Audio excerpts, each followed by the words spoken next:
Welcome back. This is Life on the Rock. I'm Doug Barry along with Father Mark. We are your Rock House compadres. It is Pro-Life Month, January, big time, powerful time. Bryan Kemper and Rebecca Gabriel here from Stand True Pro-Life Ministries. Good to have you on the show. Thanks for being here. Thanks for being with us. And you've got quite a past. We're going to get into some of that, and you do too. You in this hunting for not Red October, but the religious life at one point for a couple of years.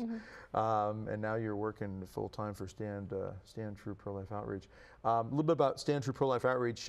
Let's get right into it. Tell us a little bit about the ministry and how long it's been around and what you're connected with. Well, I started in the pro-life movement back in the early 90s with Operation Rescue out in California. Involved out there with Jeff White, who was running Operation Rescue West at the time, and sort of my mentor. And through that, I had a real passion for both pro-life and for music. Being formerly a drug dealer and involved in a whole lot of horrible stuff, music was a big part of my life, and I was working with Christian rock bands. So I called up some friends and some bands and said, "Hey, let's do a pro-life rock concert," you know. And they thought, "Oh, what a good idea!" And it had some bands come together and put together this concert, and MTV actually called us up and said, "Hey, can we do a story about your pro-life rock concert?" And Kurt Loder, the original MTV news guy, VJ, he talked about it and he's like Kemper, who sports a mohawk haircut and tattoos, and I thought it was funny the way he described me.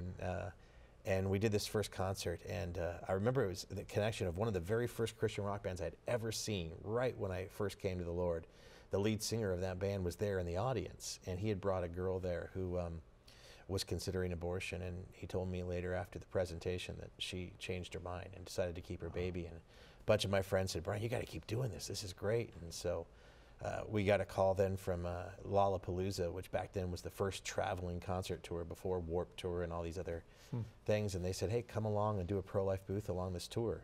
They put us right there in the middle of legalized pot and pro-gay marriage and Planned Parenthood and Rock for Choice and all this other stuff, and we were right there in the middle.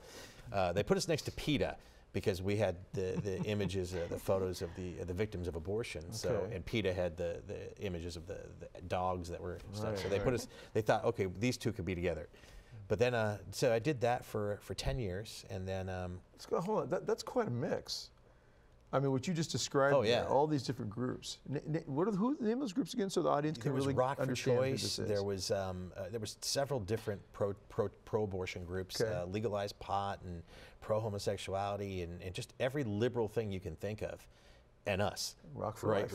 Right there in the middle of it. The founder Perry Farrell of Lollapalooza believed that every view should be expressed in their nonprofit zone.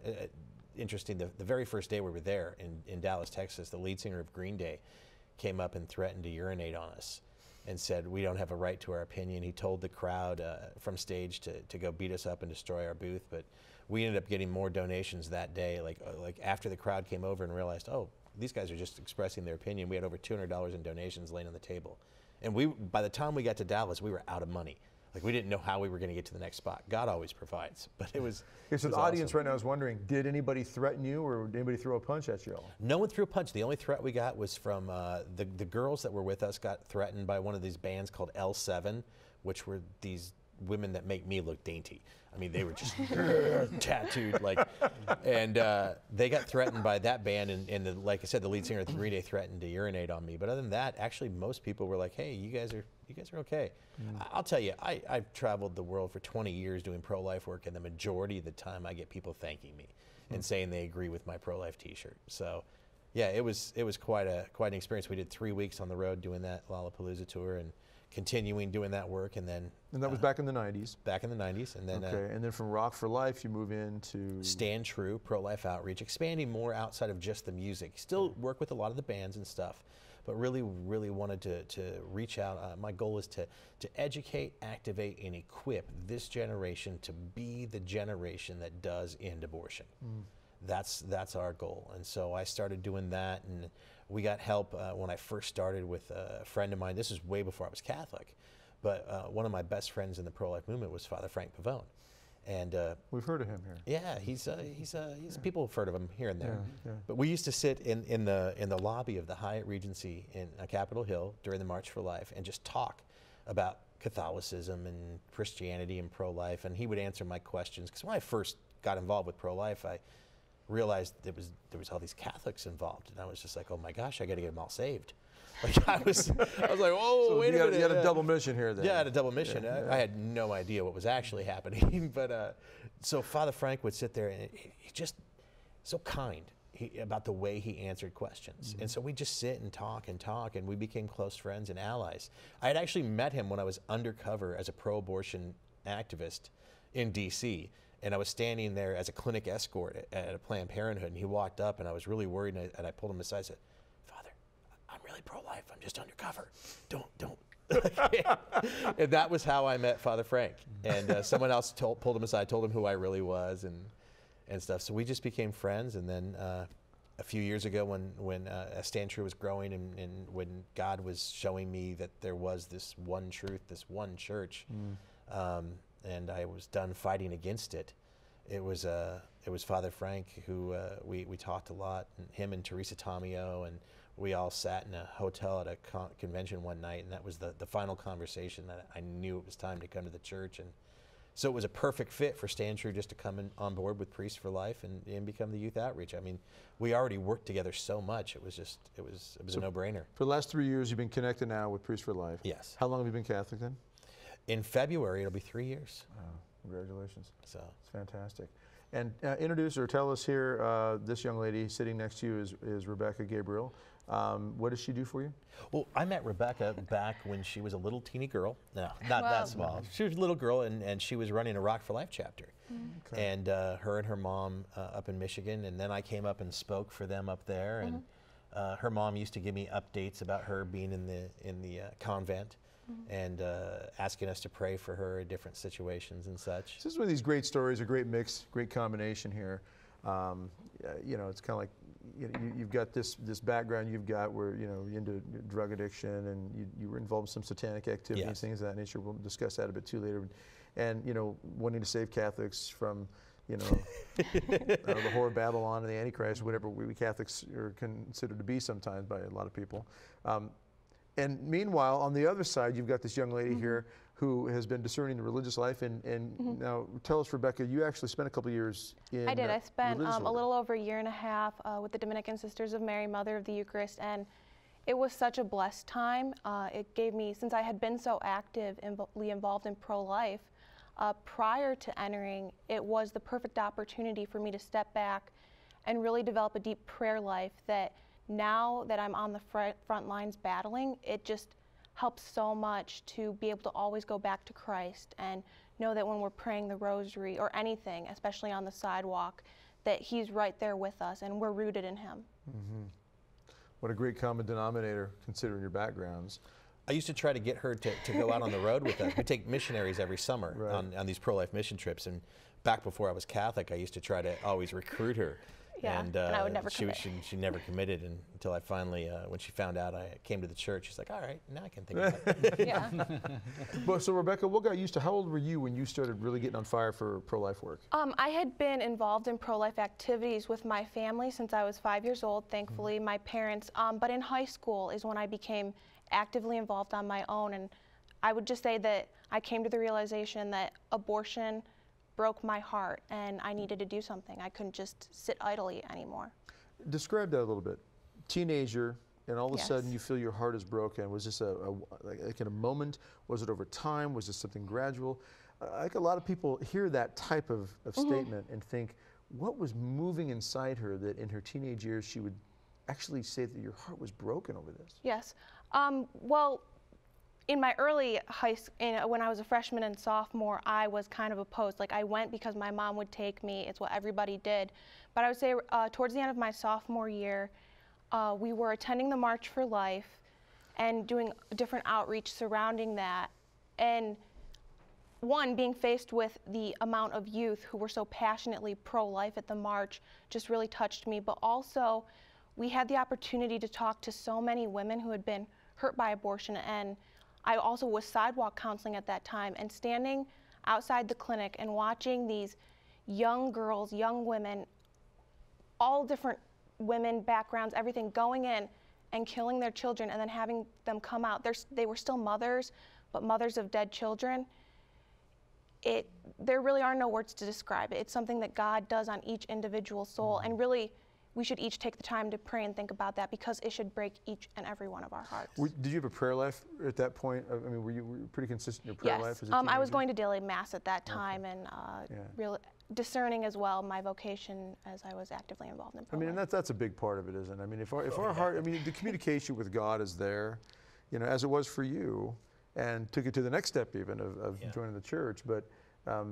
isn't that really, Bryan, what allows us to really see what's going on with the deeper, especially the spiritual battle behind something like this?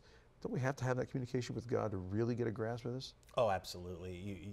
I don't understand how anyone could, I mean, looking back at my life before Christ and stuff, how I survived 20 years.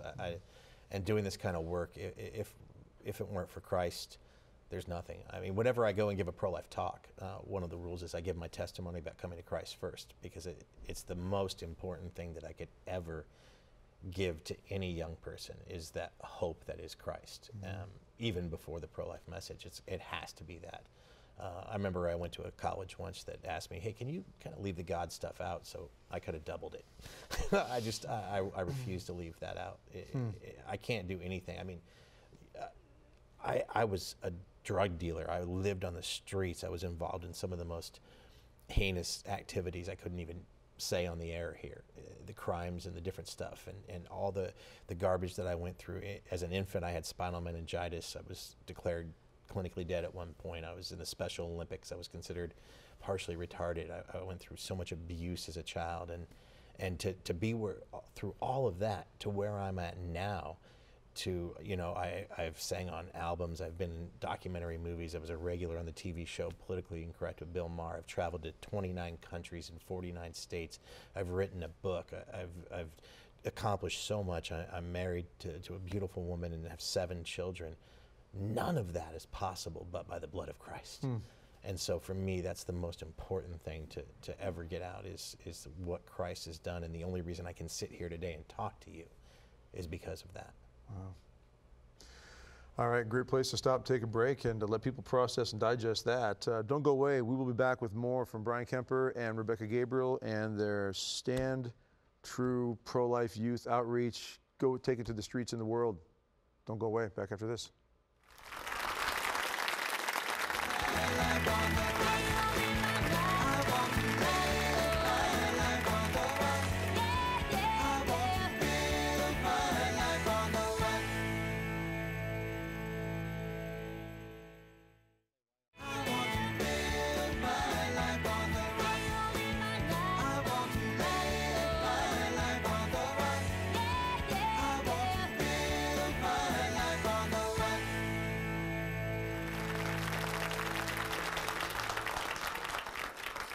Welcome back to Life on the Rock. Doug Barry here, along with Father Mark Mary, the Rockhouse compadres.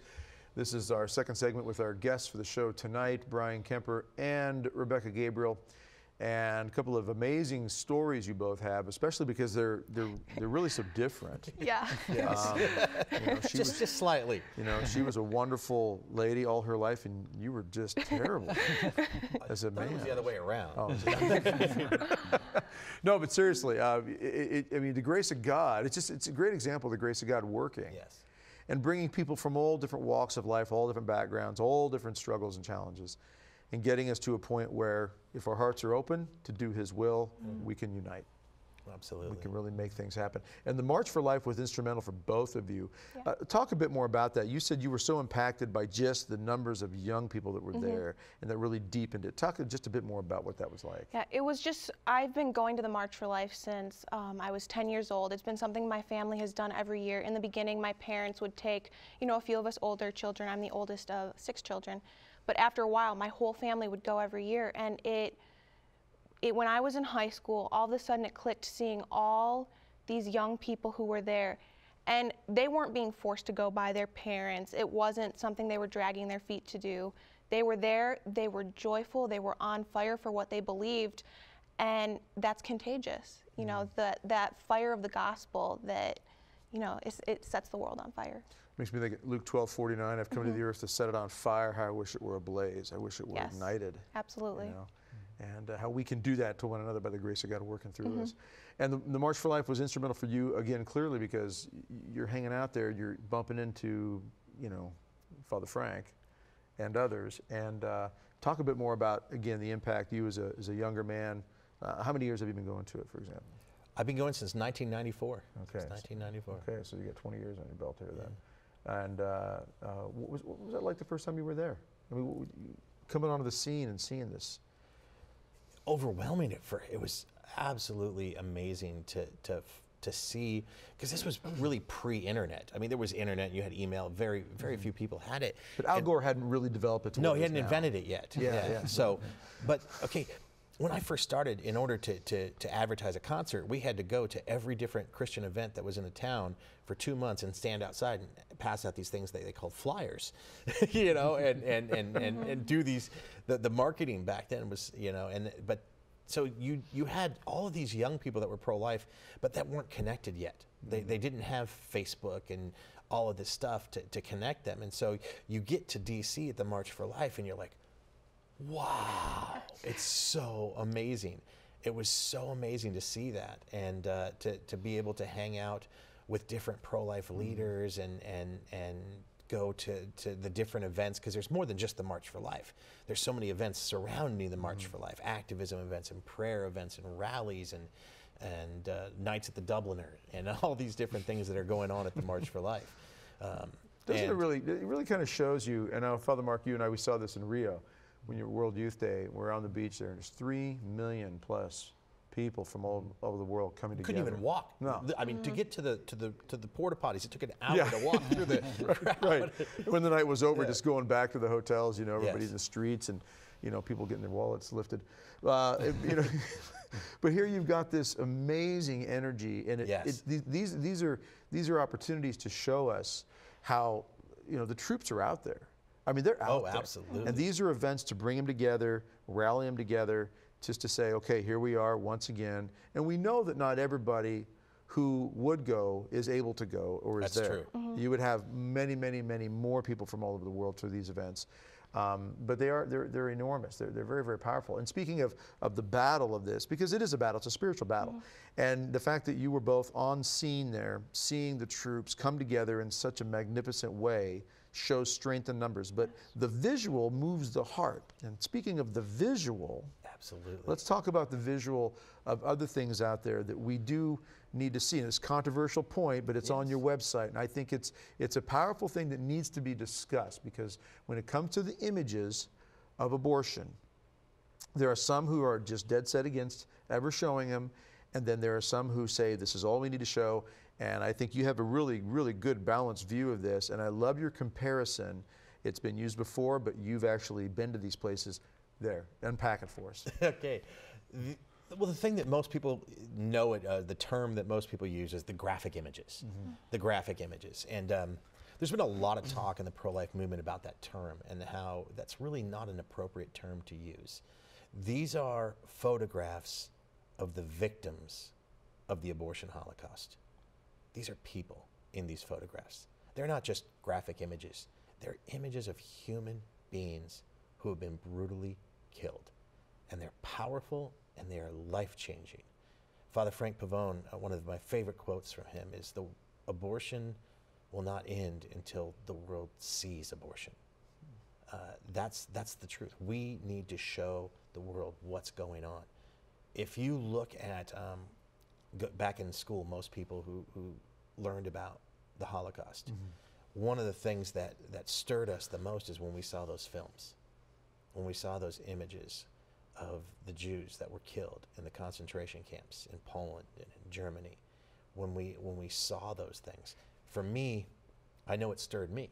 And when I had an opportunity, and I was over in Europe speaking at a pro-life conference, I went to visit some of these places. I went to the Anne Frank house in Amsterdam. I went to the Corrie ten Boom's house from The Hiding Place, if you've ever read the book The Hiding Place, and stood inside the wall where they would hide the Jews from the German soldiers with the Gestapo headquarters a block away. I walked through the barracks of Auschwitz. I stood next to the ovens of Auschwitz. I stood on the train track path at Birkenau. next to the building where they would take them in and tell them they were giving them that hot shower, where they would lie to them and play these mind games all the way up to the moment that they gassed them to death. And I stood outside that building at that camp, and I remember the image that was in my head was this house way off in the distance. And I was looking at that house, and I asked myself, what would I do if I lived during that time?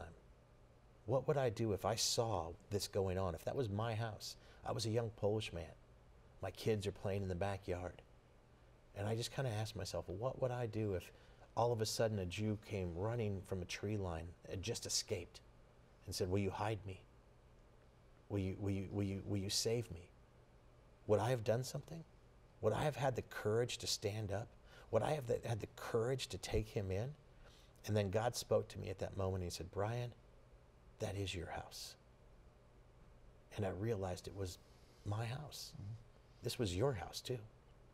This house belongs to all of us, because in our own backyards, here in America, there are these death camps, and they are called abortion mills. And human beings are taken into those places every single day, and close to 4,000 times every single day, the image of God, God's heritage, is ripped limb from limb. Children are being brutally murdered. We live in that house. And abortion remains legal 41 years later by permission of Christians who do nothing about it. If you take a map of any city, any big city, you'll put a blue dot for every abortion clinic on that map. You'll see a few blue dots. And then you put a red dot for every single church in that city. You will see an ocean of red surrounding those blue dots. Those blue dots should not exist if those red dots got out of their church, as Pope Francis said in Rio. Mm-hmm. Do you remember when he said, get out of your parishes, go into the streets? Yeah, make a mess of things. Absolutely. Yeah, we need to make a mess of this abortion holocaust. We need to stand up, not violence, not going out and shooting or blowing things up, but through prayer. And can you imagine if every single person who called themselves a Christian here in Birmingham, Alabama, showed up at Planned Parenthood on Saturday morning? It would be closed, and babies would not die there. And even, I mean, Bryan, because you've both done work so deep behind the lines, if you will, in this area, the men who are taking the women to the abortions, you know, anybody we've had on the show, I've tried to ask that question. What's the percentage roughly of abortions that would not occur if a man in the life of that pregnant woman who was contemplating abortion were to step up and say, no, I'm not going to let this happen? And you'll hear 50, 60, 70% or more would not happen if the father of the child or the father of the woman or an uncle or a brother or some man just led the way and said, no, we're not going to do this. I mean, that's even an area to fight the abortion problem. Absolutely. Is to get to the hearts of the men to be the protectors and defenders we're supposed to be, and look into the eyes of those women and say, you're loved, you're cared for, that baby's precious, we're not going to let this happen. Absolutely. And for the men who were impregnating the women, who were the biological father of the baby, for them to own up to the life that they have taken part in creating. You talked about your ministry, Battle Ready, and getting men to stand up and be men. You see them out there in the parking lot. They drop the girl off. They go to McDonald's, get themselves an Egg McMuffin, and they sit in the parking lot smoking cigarettes, eating their Egg McMuffin. And so many times we'll challenge them. What are you doing? You're a dad. That's your child in there.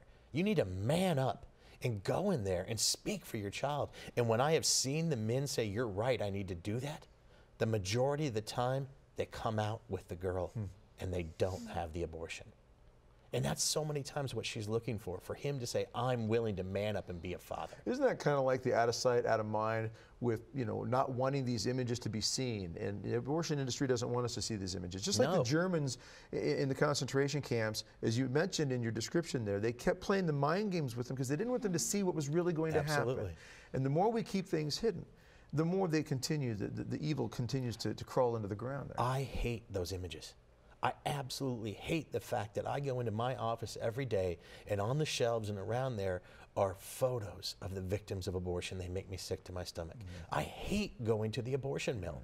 I hate it with a passion, but it has to be done, and they have to be seen. Now, not everywhere. That you don't want to show them every single place, but I think college campuses and different places, there's so many good places to show them. There's a time and a place, and we need to be wise about that.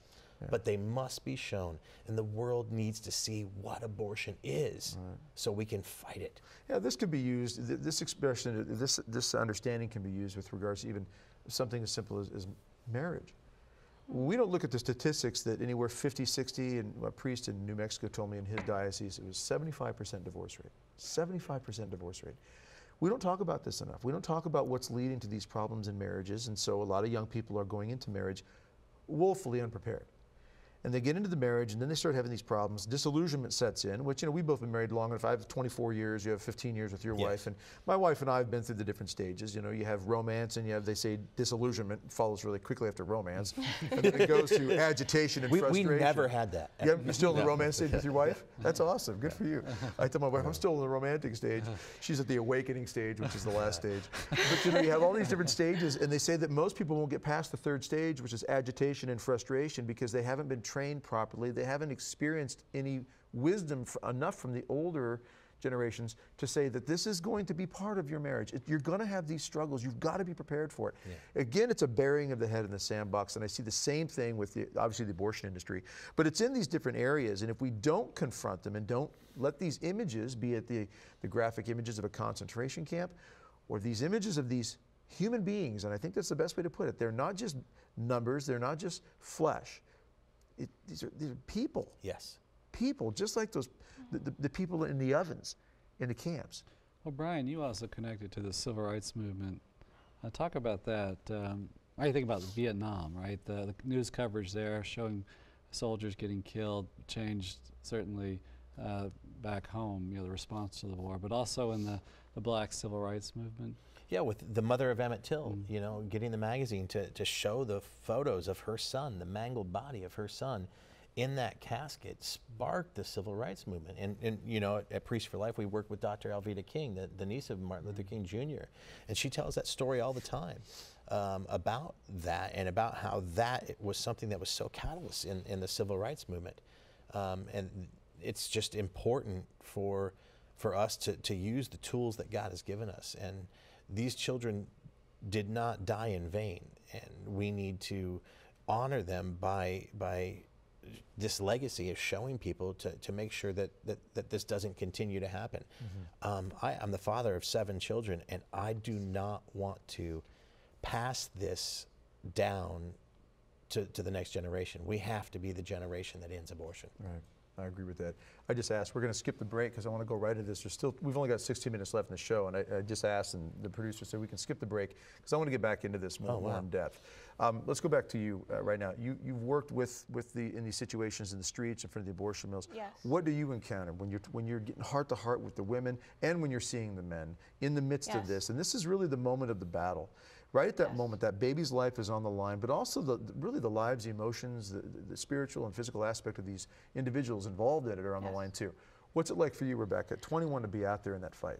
You know, it is, again, heartbreaking, but it's so beautiful to see the witness of those who do take to the sidewalks. While their numbers are few and we need more people to be out there, in Dayton at the abortion mill where we go weekly and pray in Sidewalk Council, there's a lady who goes every single day.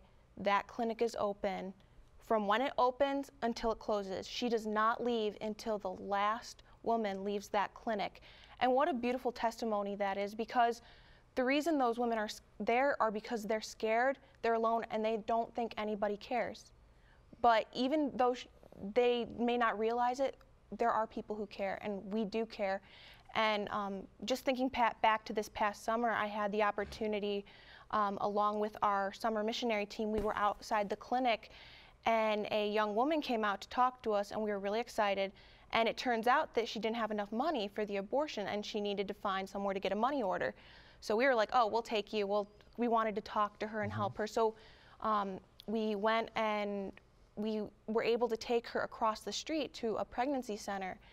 And just through talking with her, it was so difficult to see how scared and alone she felt. She felt she had no other choice, that nobody would understand. And she was crying tears of relief that somebody even cared. And she just kept asking, well, can I spend the day with you? Can I do all these things? And sadly, towards the end, what happened is she had been dropped off and was alone, and she started to essentially worry about when they came to pick her up that she hadn't gone in. So I cried and cried and cried after this happened. She ended up going back in, and I do not know if she went through with the abortion or not because I didn't see her again. But just, it was a powerful moment for me to step back and realize how we need to be there for the babies, but we need to be there for the women and the men as well, because they are going to hurt and be in pain for the rest of their lives, emotionally, physically, spiritually, and nobody deserves that.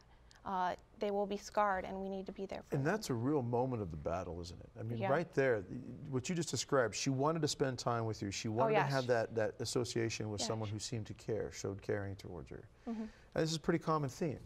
Oh, absolutely. I can tell you, going to the abortion mill for over 20 years now, sometimes that's all it takes is just a kind word. I've gone up where I've asked a woman, hey, can I just pray for you before you go in? And they just break down.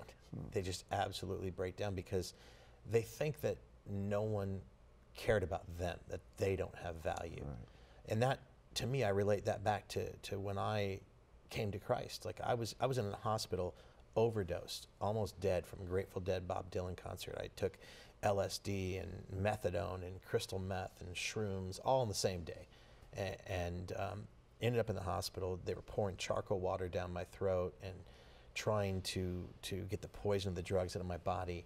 And a doctor took me outside, and he said, I want to talk to you. And I'm like, well, whatever, just give me a cigarette and I'll talk to you.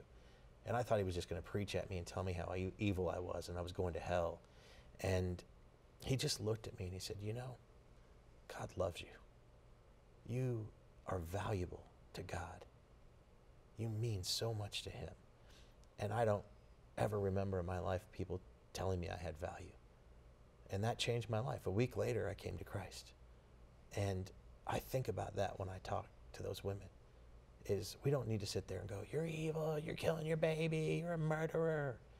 We need to show them that love and that hope that there is in Christ. What that doctor did for you was a very pro-life move. Absolutely. Very pro-life. Very pro-life. And the amazing part was when he shared that with me, the next day I got out of the hospital, my girlfriend picked me up and I went an hour away to another city to go swimming in the ocean because I love water. Water was like my therapy. And a boat came up beside me out in the harbor. And a guy in the boat goes, you were at the Grateful Dead concert yesterday. And I'm like, how do you know that? And he goes, I'm the fireman that put you in an ambulance and took you to the hospital. And he goes, do you know God loves you?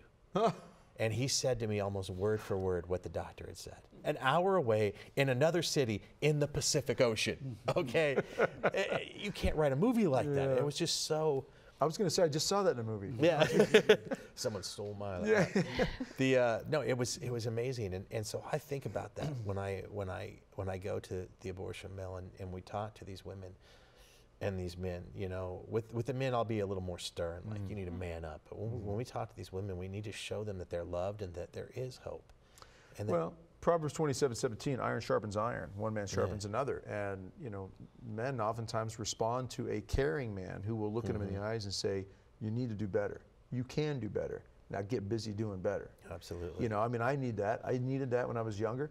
You're a great... I need that daily. Yeah, exactly. My father says it to me all the time. Yeah. Rebecca says it to me. All the people in my office tell no. But, you know, you are a good example for anybody out there who's thinking, the pro-life movement is only people who have always had this God-fearing, loving moment. And then you hear that one case of an abortionist who converted, you know. You're someone who just came from the reckless, destructive lifestyle of drugs, alcohol, partying, and some satanic practice. And voila, God reached into you and still was able to pull something magnificent and heroic out.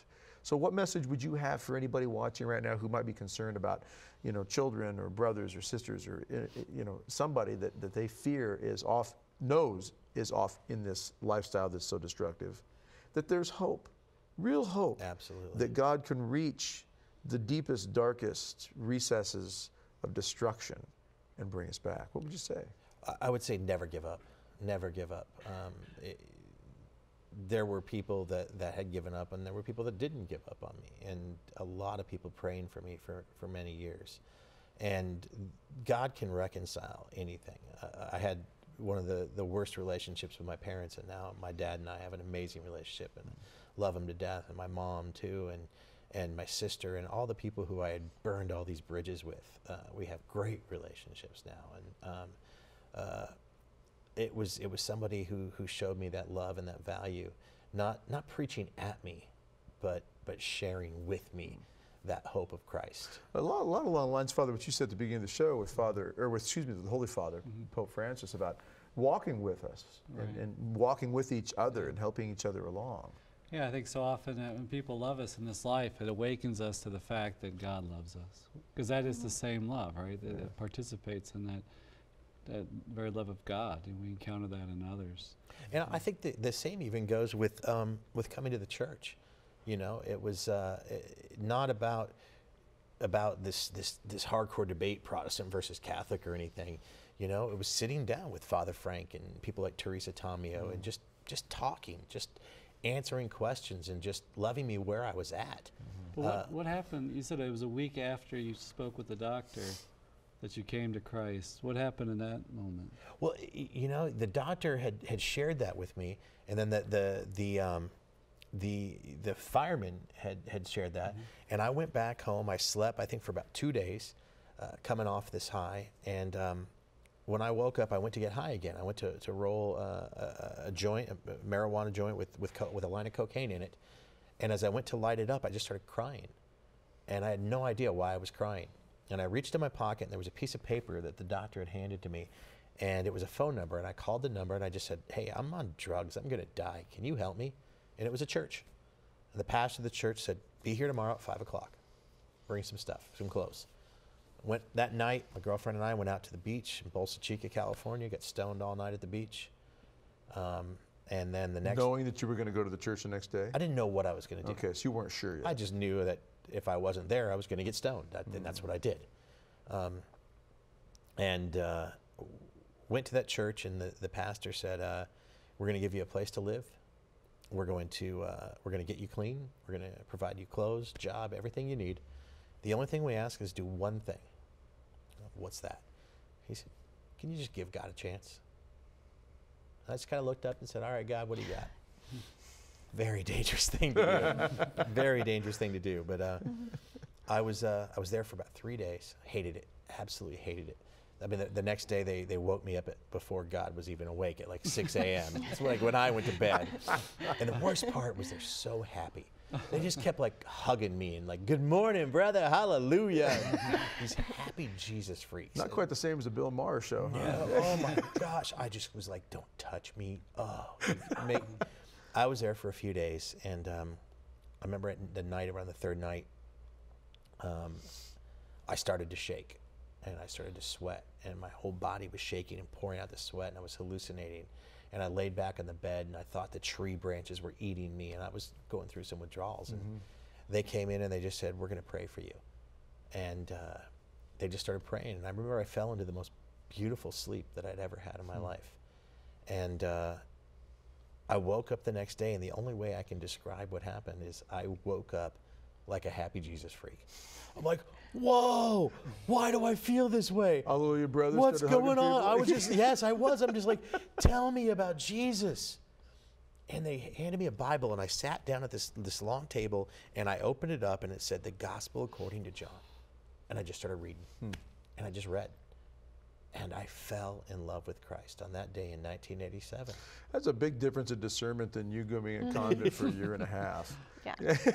You know, I got to say, because people always tell me how great my testimony is and what God's done, but I look at someone like Rebecca or you or these people that have grown up in the church. I hit rock bottom. It was either death or God. I mean, there was nowhere else to go but death for me. I look at somebody who grew up in the church and who stuck with it. I think that's a powerful testimony for these young people who've grown up and didn't hit that rock bottom. Like that to me is even more powerful. Yeah, that's a great point, because the irony and the difference between you two here. You were in high school and moving towards death and destruction. Didn't even finish high school. I dropped out. I got stoned every day. There you go. And you in high school had your heart broken because of this. And so when did you enter the religious life and discern that for a while? I was a year after high school, so in 2011. Okay. Yes, in August 2011. And you spent a year and a half with the Dominican sisters. And what was that like? I mean, just to have that time there and you know, it was such a gift, because we live in such a noisy culture, and you know, even doing the good work of pro-life and out and spreading the gospel, it's very easy to get caught up in what you're doing and not stay focused on God. So to have that time to step back and really develop a prayer life that was really focused on my relationship with God and became less of what do I want and more of what do you want me to do now, God? And in listening to what He wanted me to do, it became very clear over that year and a half that He was like, well, you know what? I brought you here, and now that you're listening to me, I want you to go back out and work again. And honestly, it's been much more fruitful after having that intense prayerful experience than it was but that before. formation had to be fantastic. Yeah, for you. it was wonderful. So what is your role now with the ministry? I am the director of communications, so I work full-time with Stand True, and I do a lot of the office work as well as handling things that we do on social media. So if anybody is watching this, we're on Facebook, Twitter, please find us. And you know, it's just really been a gift to kind of see both sides of what goes on behind the scenes of pro-life in the office, but then being able to hop in our missionary van and go to events. Right. Well, in the last few minutes then, you know, Bryan, what is where does Stand True go from here? We just got finished with the March for Life and the Walk for Life and getting all that done, and so we're heading into preparing for our summer mission trip. We'll have young people come and stay with us in Ohio and train to be pro-life activists there. We have a missionary house there near Dayton, Ohio, so we're getting ready for that. Right. Find out more information on our website. Okay. One of the things we'd love to do for your audience, though, is one of our mantras is I survive Roe versus Wade. Roe versus Wade will not survive us. So we have this sticker here. I survive Roe versus Wade. Roe versus Wade will not survive me. I want to give a free sticker to anyone who emails us after watching this show today. Okay. So if you send an email to freesticker@priestsforlife.org, that's freesticker@priestsforlife.org with your name and your address, we'll send you a free sticker. Simple as that. Excellent, excellent. And you're big on T-shirts too, right? Mm-hmm. Yeah. Yes, we have a whole line of pro-life T-shirts. That's one of them right there. We have that up at our website. We have tons of different T-shirts, hoodies, bracelets, stickers, patches, buttons, my book, Social Justice Begins in the Womb, all sorts of stuff. All the necessary materials to help fight the fight. And your website is? StandTrue.com. All right, StandTrue.com. Well, awesome, great stories, great work, great. Just keep going. Just keep plowing ahead, fighting that fight. God bless you both. Thank you for being here. Thank you. And you pray for EWTN, and we'll all be praying for you all. Absolutely. God bless you. Father, as only you can take us out. Oh, may our Heavenly Father shine His face upon you. May He give you His peace and send His Holy Spirit into your hearts to strengthen and guide you in your work for the Lord. May Almighty God bless you, the Father and the Son and the Holy Spirit. We'll see you next week.